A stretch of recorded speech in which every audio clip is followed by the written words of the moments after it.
Bismillahirrahmanirrahim. Kita lanjutkan kajian kitab Rukun Melayu.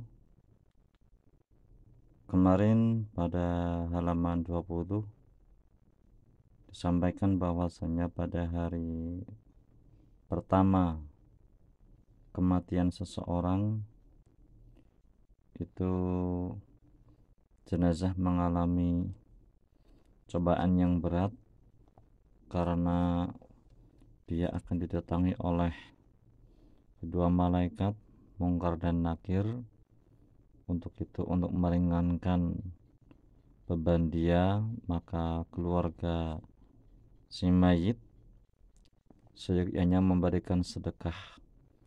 Jikalau tidak bisa memberikan sedekah, maka bisa sedekah berupa sholat hadiah yang niatnya adalah seperti berikut: sholli sunnatal hadiyati rakaataini lillahi ta'ala. Aku sembahyang sunnah hadiah 2 rakaat karena Allah Ta'ala. Doa bagi mayit sesudah salam. Ini doa yang dibaca sesudah kita melaksanakan sholat hadiah. Allahumma inni sholaitu hadhihi sholata wa anta ta'lamu ma uridu.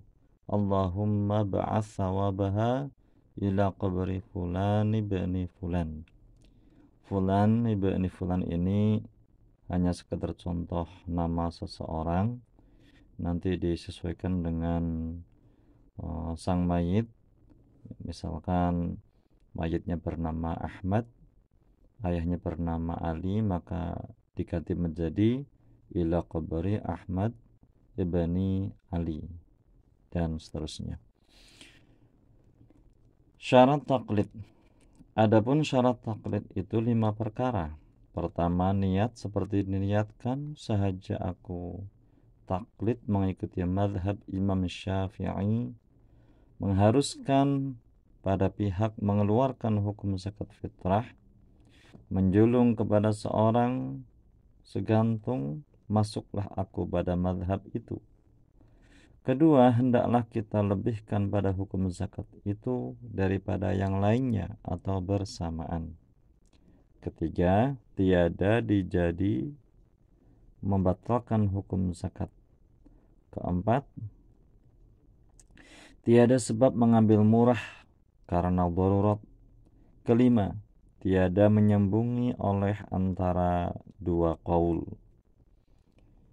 Jadi tidak boleh talfik ya, alias mencampur adukan antara dua madhab. Wallahu a'lam bishawab. Syarat sembahyang. Adapun syarat sembahyang itu 4 perkara. Adapun syarat sembahyang itu 6 perkara.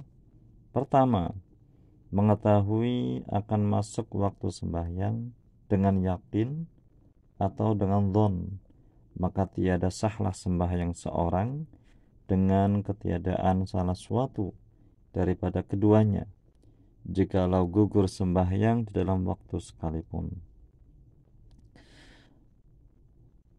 Adapun waktu zuhur itu yaitu apabila tergelincir matahari sama tengah langit dan akhirnya, hingga jadilah bayang-bayang sesuatu sama sifat lain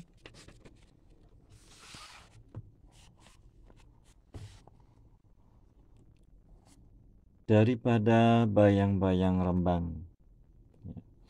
Jadi waktu sholat zuhur itu adalah setelah tergelincirnya matahari. Jadi sehingga bayang-bayangnya, kalau di Indonesia ini berarti bayang-bayangnya ada di sebelah timur karena matahari sudah tergelincir ke arah barat. Dan awal waktu asar itu apabila lebih sedikit bayang-bayang sesuatu daripada sifat yang lain, daripada bayang-bayang rembang, dan akhirnya hingga masuklah matahari sekaliannya. Dan awal waktu maghrib itu apabila masuk matahari sekaliannya, dan akhirnya hingga masuk syafaq yang merah. Syafaq ini artinya mega. Dan awal waktu isya itu apabila hilang syafaq yang merah, dan akhirnya hingga terbit fajar shodiq, yaitu harus yang sangat terangnya melintang di tepi langit dengan didahului oleh fajar kadhib, yaitu huruf yang lanjut kemudian mengiringi akan dia kalim.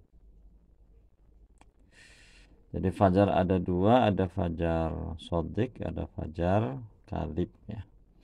Nah, yang dimaksud awal waktu subuh itu adalah fajar yang shodiq ya. Dan awal waktu subuh itu yaitu apabila terbit fajar shodiq dan akhirnya hingga terbit matahari kedua menghadap kiblat, maksudnya ruku. Syarat yang kedua, seorang yang hendak sholat hendaknya menghadap kiblat, yaitu Ka'bah dengan dada, maka menghadap ain Ka'bah itu wajib dengan yakin jika hampir, dan dengan dhon jika jauh daripadanya. Maksudnya ketika seseorang sholat maka dadanya itu harus dengan keyakinan ya, kalau dia berada di depan Ka'bah. Kalau kita berada di jauh seperti kita di Indonesia, maka dengan dhon artinya dengan perkiraan saja itu sudah memenuhi persyaratan pelaksanaan sholat. Ketiga, menutup aurat ya, jikalau sembahyang di dalam khalwat sekalipun, maka jika ditanggalkan menutup aurat itu oleh yang sanggup menutup, maka tiada sah sembahyangnya. Syarat yang ketiga harus menutupi aurat ya, meskipun kita sholat di dalam ruangan dalam kondisi sendirian, tidak ada orang lain, tetap kita harus menutup auratnya. Adapun aurat laki-laki merdeka kecil atau besar sahaya laki-laki dan perempuan, yaitu barang yang antara pusat dengan lutut. Dan aurat perempuan merdeka kecil atau besar dalam sembahyang itu yaitu sekalian badannya kecuali muka dan dua tapak tangannya, zahir dan batin. Inilah aurat perempuan yang wajib ditutup di dalam sembahyang, dan aurat perempuan merdeka yang wajib ditutup daripada laki-laki yang hilah itu seluruh tubuhnya. Keempat, suci daripada hadas besar dan kecil. Tiada sah sembahyang seorang berhadas besar seperti keadaan junub atau haid atau nifas atau wiladah, dan batal sembahyang seorang yang berhadas sesudah takbir ya.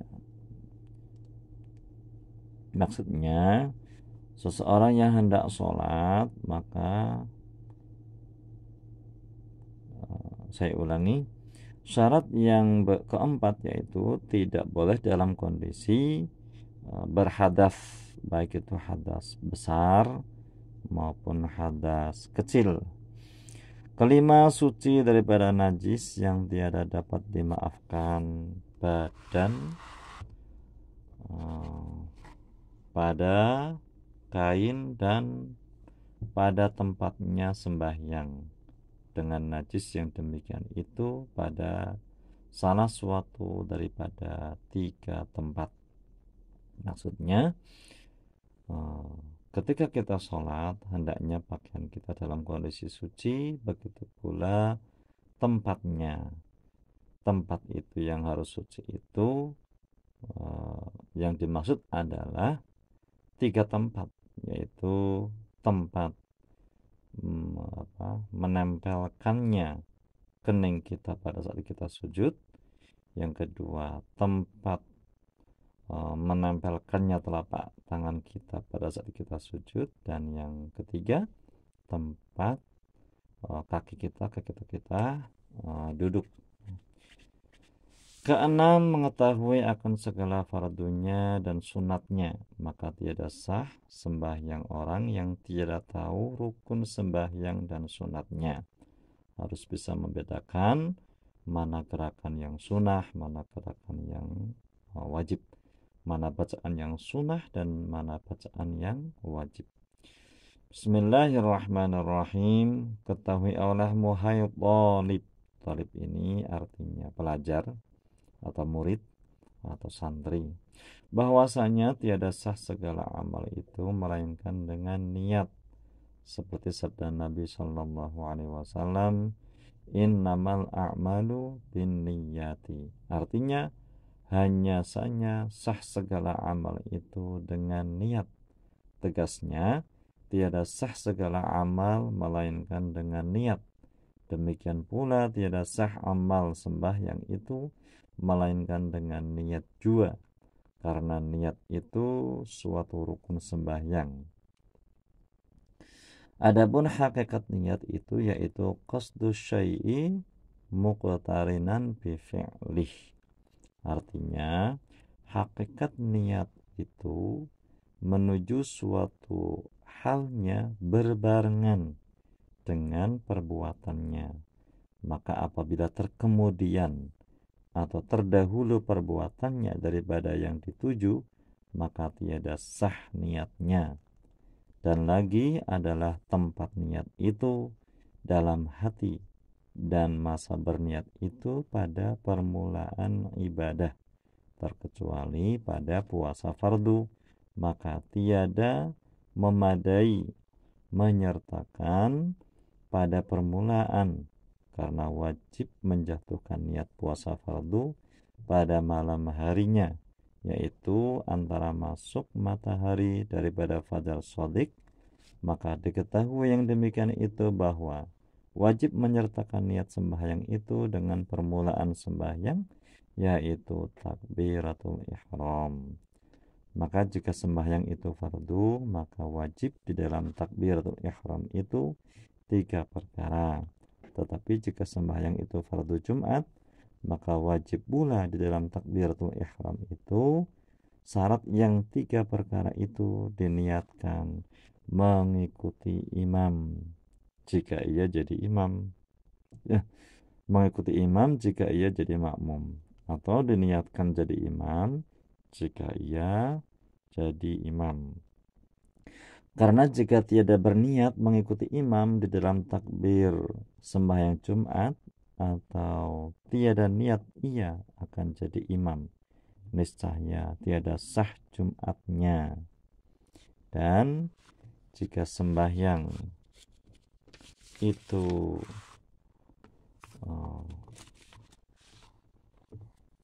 qasar, maka wajib pula diniatkan qasar di dalam takbiratul ihram, serta yang 3 perkara, yaitu pertama qasdu, artinya saja berbuat sembahyang.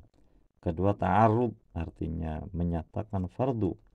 Ketiga ta'yin, artinya menentukan waktunya seperti zuhur atau asar atau lainnya. Maka apabila berkehendak seorang akan sembahyang zuhur umpamanya, hendaklah dihadirkan di dalam hatinya sebelum takbiratul ihram saja berbuat sembahyang.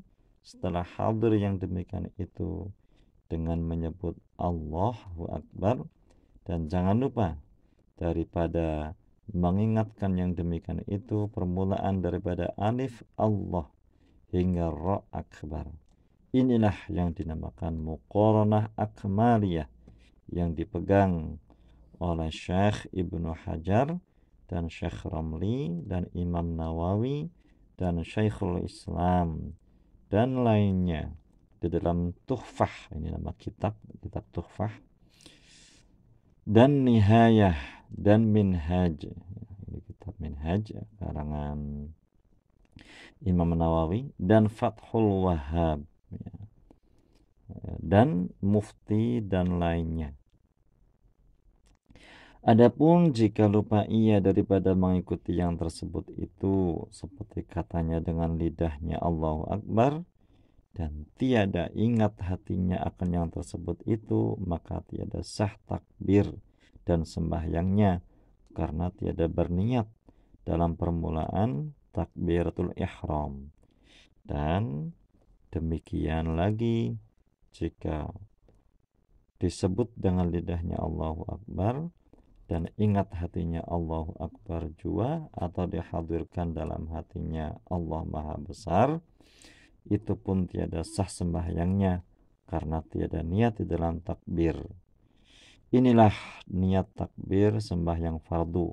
Adapun jika sembahyang itu sunat yang berwaktu atau bersebab, maka wajib di dalam takbiratul ihram itu dua perkara.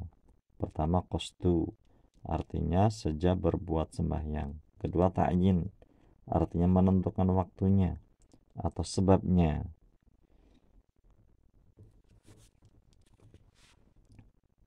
Jika sembahyang itu sunat yang tiada berwaktu dan tiada bersebab, yaitu yang dinamai sembahyang sunat mutlak, maka wajib di dalam takbiratul ihram satu perkara jua, yaitu qasdu, artinya sejak sembahyang saja. Tetapi sembahyang itu jika ada ia bersebab sekalipun, maka tiada wajib di dalam takbirnya ta'yin, artinya menentukan sebabnya. Hanyalah yang wajib itu qasdu jua, yaitu seperti sembahyang sunnah tahiyatul masjid, dan sembahyang sunnah ihram, dan sembahyang sunat istikharah, dan sembahyang sunat tawaf, dan sembahyang sunnah wudu. Maka tiada wajib di dalam takbirnya, hanyalah qasdu, artinya saja berbuat sembahyang jua, dan tiada wajib ta'yin, dan jika ada ia bersebab sekalipun. Adapun sebabnya diwajibkan qasdu di dalam takbir itu, yaitu supaya membedakan daripada pekerjaan yang adah atau kebiasaan, dan sebabnya diwajibkan ta'arud, artinya diniatkan fardu itu untuk membedakan daripada sembahyang sunat, dan sebabnya diwajibkan ta'yin, artinya menentukan waktunya atau sebabnya yang tertentu supaya membedakan daripada yang lainnya atau sebabnya yang lain. Wallahu alam biswab, wa ilaihil marji'u wal ma'ab. Ini penjelasan tentang niat sangat panjang lebar, ya, yang pada intinya ketika kita melaksanakan sembahyang, maka niatnya harus berbarengan dengan ucapan takbiratul ihram, yaitu Allahu Akbar, dan niatnya itu adalah di dalam hati. Jadi ketika kita mengucapkan takbiratul ihram, maka hati kita berniat. Nah, adapun niatnya itu bagaimana tata caranya, itu sudah dijelaskan tadi secara panjang lebar, dan itu merupakan rukun. Apabila tidak memenuhi ketentuan yang ada dalam penjelasan ini, maka niatnya menjadi tidak sah, dan jika niatnya tidak sah, maka tentunya sembahyangnya menjadi tidak sah. Yang harus dibaca sebelum tidur ini doa-doa atau wirid, ya. Faidah: jika hendak tidur, hendaklah baca terlebih dahulu Fatihah 3 kali, dan qul huwallah 3 kali, dan sholawat atas Nabi 3 kali, dan Allahumma ighfir lil mu'minina wal mu'minat wal muslimina wal muslimat 3 kali, dan subhanallah walhamdulillah wa la ilaha illallah wallahu akbar 3 kali. Doa pagi dan petang. Faidah: Diceritakan daripada Sayyidina Anas radhiyallahu an bahwasanya Rasulullah Shallallahu alaihi wasallam bersabda, barang siapa membaca pada pagi dan petang, Allahumma inni asbahtu ushhiduka wa ushhidu hamala arshika wa malaikataka wa jami'a khalqika annaka antallah la ilaha illa anta wa anna muhammadan abduka wa rasuluka 4 kali, maka dimerdekakan Allah Ta'ala